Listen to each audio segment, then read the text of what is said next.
हुआ है। ऊपर हो गया।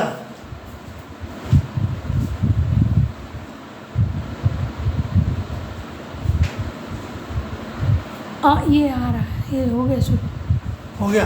लगता है।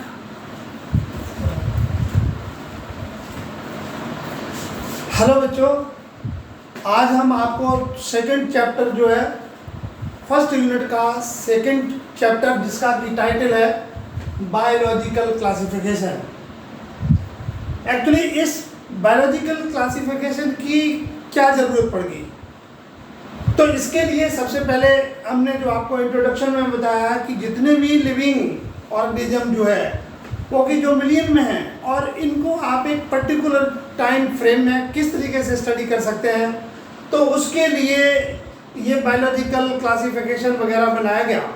और इसमें अगर आप थोड़ा सा डाउन ऑफ सिविलाइजेशन, इसका मतलब ये है कि जो भी लिविंग ऑर्गेनिज्म जो कि हम आपको how the life originated on this planet, ये तो बात की कहानी है। यहाँ पर जो डिफरेंट आपका फ्लोरा और फोना, जो डिफरेंट फ्लोरा और फोना जो है जिसकी हम आपके साथ नंबर डिस्कस कर रहे हैं, वो नंबर जो है 1.7 से लेकर के 1.8 मिलियन स्पीसीज जो डिस्क्राइब हुई हैं, उसके बारे में ये ब्रीफिंग कि किस तरीके से उनके बारे में आप जान सकते हैं। तो उसमें स्पेशल अगर हम देखा जाए तो जब से आदमी में सिविलाइजेशन हुआ है, अर्लियर से लेकर के अर्लीस्ट जो क्लासिफिकेशन उस समय जिन्होंने किया होगा, वो एक पैरामीटर लिया और उस पैरामीटर में उन्होंने कंसीडर किया फूड, शेल्टर और क्लोथिंग। इस बेस पर उन्होंने एनिमल्स को या डिफरेंट लिविंग ऑर्गेनिज्म को कैटेगराइज कर दिया अपने बेनिफिट के लिए। तो अगर हम साइंटिफिक एप्टीट्यूड देखा जाए तो वो सबसे पहले जिनको हम फादर ऑफ बायोलॉजी कहते हैं, अरिस्टोटल जो है, उन्होंने सबसे पहले जो ये डिवीजन दिया कि हम जो भी लिविंग ऑर्गेनिज्म देख रहे हैं वो लिविंग ऑर्गेनिज्म मॉर्फोलॉजिकल स्ट्रक्चर। अब what does it mean morphology? When the external characteristics of any living organism, they are in consideration, उसको हम मॉर्फोलॉजी कहते हैं। किसी भी लिविंग ऑर्गेनिज्म का एक्सटर्नल फीचर की स्टडी के बेस पर अगर हम क्लासिफाई कर देते हैं तो वो ब्रांच जो है मॉर्फोलॉजी कहलाती है, और उसमें जो है करेक्टरिस्टिक जो लेते हैं वो मॉर्फोलॉजिकल करेक्टरिस्टिक फीचर लेते हैं। उस बेस पर अरिस्टोटल साहब ने सबसे पहले means earliest scientific basis of classification it was given by Aristotle, who is also known as the father of biology. और इन्होंने जितने भी लिविंग ऑर्गेनिज्म थे उनको दो कैटेगरी में डिवाइड कर दिया, और उसमें जो प्लांट वाला ग्रुप जो है, एक प्लांटी ग्रुप और दूसरा है जो एनिमेलिया। तो प्लांट का जो क्लासिफिकेशन उन्होंने किया उनकी हाइट के बेसिस पर कि ये हर्ब्स हैं, श्रब्स हैं, ट्रीज हैं, ठीक है। और दूसरा ग्रुप जो है वो एनिमल की कैटेगरी में रखा, और वो जो एनिमल कैटेगरी में जो रखा तो उसके भी उन्होंने दो पार्ट बना दिए। एक ऐसा ग्रुप एनिमल जिनमें कि ब्लड प्रेजेंट था, और अगर उसको हम आज के कंटेक्स्ट में देखते हैं जो कि बिफोर सेंचुरी से डिवीजन हुआ है, आज के कंटेक्स्ट में रखते हैं तो वो ग्रुप जो है that is called enaima. Enaima का मतलब है कि जो animal who are having blood in their body. तो अगर हम आज के कंटेक्स्ट में देखते हैं तो उनको हम मोस्टली कॉर्डेट की कैटेगरी देखेंगे। दूसरा ग्रुप है अनेमा। इसका मतलब वो ग्रुप जो है एनिमल जिनमें की ब्लड एब्सेंट होता है, उस ग्रुप को अगर आज के कंटेक्स्ट में देखते हैं तो वो है it is known as non chordate. इसके बाद ये जो क्लासिफिकेशन आप देखते हैं बिफोर सेंचुरी है, लेकिन उस बिफोर सेंचुरी से लेकर के 18th सेंचुरी तक इसी तरीके से चलता रहा। इसके बाद जो जिनको हम modern father of modern taxonomy कहते हैं, दैट इज लाइनियस जो है इरा जो है, उसी जितना work whatever the work that is carried out by Aristotle, उन पूरे वर्क को अरिस्टोटल साहब ने इसके उन्हीं को दो किंगडम में डिवाइड कर दिया।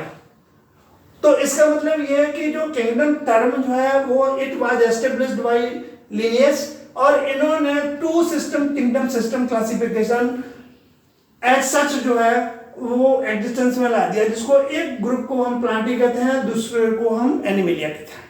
अब ये किस बेस पर किया, जो हमने आपको पहले बताया है कि ये जो प्लांटी और एनिमेलिया जो है, तो सबसे मेजर जो बेस जो है मोड है दैट इज न्यूट्रिशन। उसके बाद जो है दूसरा नंबर आता है कि अगर स्ट्रक्चरल एंड फंक्शनल यूनिट जो है उस लिविंग ऑर्गेनिज्म की सेल है, तो उस सेल के चारों तरफ अगर सेल वॉल प्रेजेंट है या सेल वॉल एब्सेंट है, तो मोस्टली एनिमल के केसेस में जो सेल वॉल जो है वो एब्सेंट होती है, और प्लांट के केसेस में सेल वॉल इज देयर। तो इस तरीके के क्राइटेरिया को बेस पर उन्होंने दो kingdom system classification came into the existences there. उसके बाद ये देखा गया कि बहुत से ऐसे लिविंग ऑर्गेनिज्म जो है वो whose body is made up of single cell is there. तो वो जो सिंगल सेल जो बॉडी जो है, इसका मतलब ये है कि द लिविंग ऑर्गेनिज्म जिसको कहते हैं, अगर उनका हम स्ट्रक्चरल एंड फंक्शनल यूनिट देखते हैं तो वो सेल होती है। और उस अब जो सेल जो है whether it is single cell और they are having many cells, जिसको हम उनके एसोसिएशन के बेस पर हम क्या देते हैं यूनिसेलुलर और मल्टीसेलुलर एनिमल्स। तो वो यूनिसेलुलर और मल्टीसेलुलर जो एनिमल थे उनका कोई प्लेस नहीं था। इस बेस को लेकर के जब अर्नेस्ट हीकल इन्होंने देखा तो उन्होंने एक ग्रुप बनाया, या आप कह सकते हैं कि उन्होंने एक ऐसा ग्रुप बनाया, वो उनको स्टेटस मिला किंगडम का, और उन्होंने जो किंगडम एस्टेब्लिश किया इट वाज प्रोटिस्टा। प्रोटिस्टा जो ग्रुप जो है, what does it mean, first आपने यहां पर लर्न करना है कि किंगडम प्रोटिस्टा जो है it was established by Haeckel. किस बेस पर लिया है, तो इसमें all the organism they are unicellular group जो है that is Protista. Unicellular individuals, they are responsible for carrying their life processes, whose body is made up of only single cell. तो वो ऑल ऑर्गेनिज्म जो है वो उन्होंने बनाया और उस किंगडम का नाम आया दैट इज प्रोटिस्टा। एग्जाम्पल के तौर पर अब उसमें जो प्रोटिस्टा ग्रुप जो है, उसमें जो ग्रुप है मीन्स प्रोटोजोआ,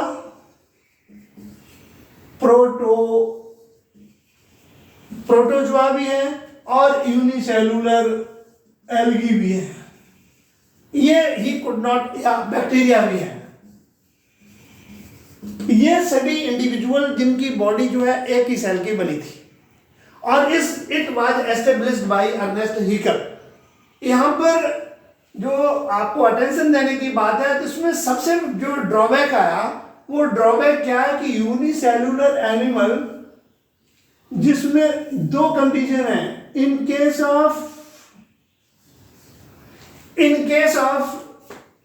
प्रोटोजोन, मतलब यूनिसेलुलर के दो कैटेगरी बनाई, और first one is eukaryote and other is prokaryote. और एक ब्रांच है साइंस की that is known as karyology. What is karyology? एक ऐसी ब्रांच है जिसमें हम सेल के न्यूक्लियस, सेल के अंदर जो न्यूक्लियस होता है उसकी स्टडी करते हैं, तो उसको हम कहते हैं कैरियोलॉजी। अब इसमें ये जो यूनिसेलुलर इंडिविजुअल ऑर्गेनिज्म थे, उसमें ये देखा गया कि एक सेल ऐसी है, सपोज कीजिए फॉर एग्जांपल के तौर पर हम बैक्टीरिया का केस ले लेते हैं, तो उस सेल के अंदर जो है genetic material whatever that is there, लेकिन उसमें कोई प्रोमिनेंट न्यूक्लियस नहीं है, प्रिमिटिव न्यूक्लियस का स्टेटस देते हैं, इसलिए उसको हम कहते हैं प्रोकैरियोट्स। और ये जो प्रोकैरियोट्स है they are represented by all bacteria there, where there is no distinct nucleus is there. और इसमें जो जेनेटिक मटेरियल है उसको हम न्यूक्लियोइड का स्टेटस देते हैं। In due course of time you will be informed in when the detailed study will carry on is there। और दूसरा ग्रुप ऐसा है कि जिसमें डिस्टिंक्ट न्यूक्लियस दिए। तो अगर हम अमीबा का कर देते हैं तो आप देखते हैं कि उसमें डिस्टिंक्ट न्यूक्लियस है, लेकिन बैक्टीरिया में there is no distinct nucleus there. इस बेस पर आकर के यहाँ पर जो प्रोटिस्टा किंगडम प्रोटिस्टा जो अर्नेस्ट हिकल साहब ने बनाया, उसमें भी आफ्टर ए सर्टेन टाइम उसमें भी लोगों में क्या हो गया, जो बायोलॉजिस्ट थे उन्होंने उस पर जो है स्टडी किया और उसके बाद देखा कि जो प्रोकैरियोट्स हैं वो यूकैरियोट्स के साथ नहीं रह सकते हैं, इसलिए a fourth kingdom system classification that is came into the existence. और वो जो फोर्थ किंगडम सिस्टम या fourth kingdom system classification that is Monera, it was established by Copeland. ये कोपलैंड साहब ने ये मोनेरा का एस्टेब्लिश किया और इन्होंने किसमें से निकाला, that is from the unicellular eukaryote से। उसके बाद ये हुआ कि इन द ईयर ऑफ 1969 ये साहब जो है ना टैक्सोनॉमिस्ट R.H. विटाकर साहब ने एक थर्ड ग्रुप जो है या आप ये कहें फिफ्थ ग्रुप एस्टेब्लिश किया और इन्होंने देखा कि जो लिविंग इंडिविजुअल हैं, चाहे वो यूनिसेलुलर हैं चाहे वो मल्टी सेलुलर हैं, तो वो ग्रुप ना ही वो प्लांटी में आ रहा है, ना ही वो आ रहा है उसमें एनिमेलिया में, और ना ही आ रहा है आपका प्रोटिस्टा में। तो इसलिए इन्होंने ये जो ग्रुप फंजाई बनाया। फंगस फंजाई जिसका नेचर है, मोड ऑफ न्यूट्रिशन जो है always either it is saprobic in nature, whether it is saprozoic, saprophytic, saprobiotic और parasitic is there, but there is no related to in planting as well as Animalia. So fifth kingdom system classification that is came into the existence and it was fungi and it was established by R.H. Whittaker in 1969. And whatever the criteria he took into the consideration is there. तो R.H. Whittaker साहब ने जो fifth kingdom system classification बनाया वो that is based on sale का structure कैसा है, thallus की स्ट्रक्चर कैसा है, मोड ऑफ न्यूट्रिशन क्या है, रिप्रोडक्शन क्या है और उसमें द फाइलोजेनेटिक रिलेशनशिप क्या है, कि जो इंडिविजुअल हम डिफरेंट फॉर्म में देख रहे हैं कि उनके बीच में भी कोई रिलेशनशिप है, अगर रिलेशनशिप है तो क्या है।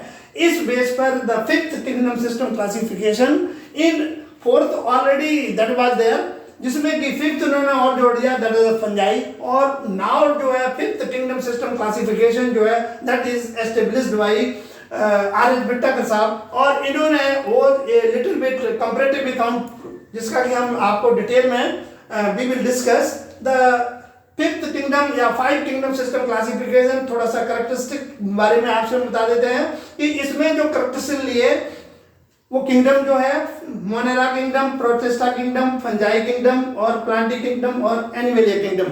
अगर इनको क्रोनोलॉजिकल ऑर्डर पर देखते हैं तो सबसे पहले प्लांटी और एनिमेलिया है, तीसरे नंबर पर आता है प्रोटिस्टा, चौथे नंबर पर आ रहा है मोनेरा, फिफ्थ नंबर पर आ रहा है दैट इज फंजाई।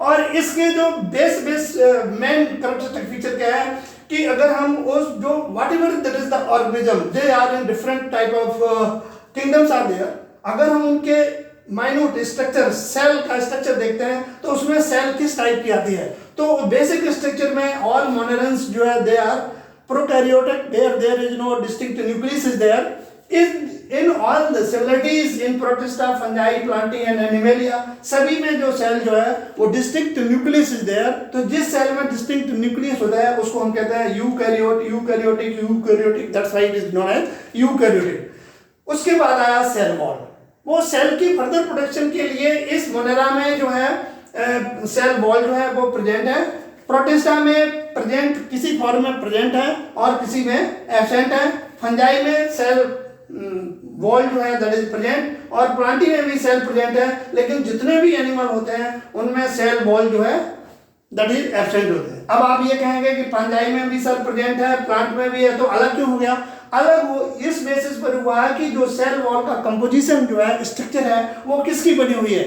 यहाँ पर इन केस ऑफ प्लांटी के केस में देखते हैं कि this is always that is from derived from cellulose there, और इसमें सेलुलोज के other than that is composition होता है। तो इस बेस पर ये डिवीजन सेल वॉल तो इसमें प्रेजेंट है but it is non cellulosic, where there in plantae it is cellulosic is there. Then that is the third is nuclear membrane. As I have already told you that where there is a genetic material encircled by inner membrane, that is called nuclear membrane. ये nuclear जो membrane जो है जितने भी Monera group है उसमें ये absent होती है, लेकिन otherwise in eukaryotes, all eukaryotes, whether they are protista, fungi, plantae and animalia, all that is the nuclear membrane that is present is there. Then it is कि उनकी जो बॉडी है वो किस फॉर्म में आती है, किसकी कैसी बनी हुई है, तो जो इसकी बॉडी ऑर्गेनाइजेशन जो है ये सेलुलर होती है, मोस्टली यूनिसेलुलर होते हैं, प्रोटिस्टा भी यूनिसेलुलर है, इन दोनों में अब आप इसमें भी सेलुलर है, whose body is made up of single cell, but the distinctive feature is it is prokaryotes and it is eukaryotes. But in case of fungi इसमें मल्टी सेलुलर भी है, लॉस टिश्यू बनाते हैं, और एक्सेप्शन सपोज कीजिए example yeast, यहाँ पर जो है unicellular alga is there, fungus is there. Then plantae के केसेस में क्लाइडोमोनास जो है एंड दैट इज क्लोरेला है, they are that is unicellular, other they are having that is the multi cellular, followed by they are responsible for making, plantae के cases में tissue भी बनाते हैं, ऑर्गन एंड ऑर्गन्स भी बनाते हैं. But in case of animal is concern, यहाँ पर आप देखते हैं कि दे आर टिश्यू भी हैं, ऑर्गन भी है, organ systems they are there. And the most important and the last character that is mode of nutrition. किस अपने सर्वाइवल के लिए ये जो एनिमल जो है इसमें मोड ऑफ न्यूट्रिशन क्या होता है, तो यहाँ पर हम मोनेरा के केसेस में देखते हैं जिसमें all type of that is the bacteria that is you will study is there. यहाँ पर ऑटोट्रॉपिक भी है, हेटेरोट्रॉपिक भी है. ऑटोट्रॉपिक का मतलब जो ऑलरेडी हम आपको बता रहे हैं कि वो they are responsible for making independent their food is there, they may be photosynthesis as well as they may be chemo autotrophs, means autotrophs as well as heterotrophs, they are parasitic forms are there. So such type of mode of nutrition that is prevailing in case of Monera is. On the other hand, in Protista, the autotrophic as well as that is the heterotrophic forms also present in case of Protista is there. But in case of fungi, you will see there is never a autotrophic type of nutrition is there, and this is the heterotrophic nutrition is there, and mostly that is सेप्रो prefix लगाते हैं, सेप्रोजोइक, saprophytic, सेप्रोबायोटिक. इस तरीके से हम इसमें parasitic also. कहने का मतलब यह है कि जो हमारा फंजाई ग्रुप है उसमें mode of nutrition that is never autotrophic, either it is heterotrophic. उस हेटेरोट्रॉपिक में जो न्यूट्रिशन जो है मोस्टली जो है सेप्रोजोइक के नेचर होता है. अगर वो ग्रुप जो है डिराइव फ्रॉम द प्लांट तो उसको हम कहते हैं सेप्रोफाइटिक. एनिमल की डेड बॉडी से लेता है सेप्रोजोइक, और दोनों से लेता है तो अब हम उसको कहेंगे सेप्रोबायोटिक. और कुछ फंगस ऐसे होते हैं जो कि पैरासिटिक फॉर्म में भी अपना फूड लेते हैं, तो इसलिए this type of mode of nutrition that is there. प्लांटी के केसेस में आप देखते हैं कि इन ऑल जिसको हम प्लांटी कहेंगे they are all that is autotrophic is there, which are responsible for interrupting the solar energy by the process of photosynthesis is concerned. So all this kingdom or planty group, they perform their nutrition is autotrophic. On the other hand, the animal, in case of animal is concerned, as we have already told you that this group animal, they are never autotrophic, rather you can say. So that's why nutrition in Animalia, kingdom Animalia, that is heterotrophic is there. अब heterotrophic other than the autotrophs, ये क्या करते हैं कि अपना food है किसी दूसरे ऑर्गेनिज्म से लेते हैं या प्लांटी पर लेते हैं, तो उसमें इसकी हेटेरोट्रॉपिक जो है they are further you may categorize in that is herbivorous, carnivorous, omnivorous, saprozoic, saprophytic, saprobiotic वगैरह वगैरह. सैंग्यूवोरस का मतलब किसी दूसरे का ब्लड लेते हैं, कार्निवोरस किसी का फ्लैश लेते हैं. इस टाइप से जो है उनका मोड ऑफ न्यूट्रिशन है, but never they show the autotrophic type of nutrition is there. So इस टाइप से जो है this is on the why I delivered this lecture before coming on the particular kingdom, Monera, Protista, so and so. This is the brief discussion, or that is the survey on why that is the biological classification and how the biological classification came into the existence is there, in which that is the 5 kingdom system classification that is there. But nowadays it is the sixth kingdom system classification has also come, but in Indian education system that is has not been included till now there. Sixth kingdom system classification, that is the Carl Weiss वगैरह ने ribosomal structure के basis पर बनाया हुआ है, लेकिन अभी हम लोग जो आपको नीट के पॉइंट ऑफ व्यू से बायोलॉजिकल सिस्टम में केवल फिफ्थ किंगडम सिस्टम क्लासिफिकेशन ही तक स्टडी है। ठीक है, इसके बाद हम आपको डिटेल में जो है 1 by 1 we will discuss you in my next lecture. Thank you sir.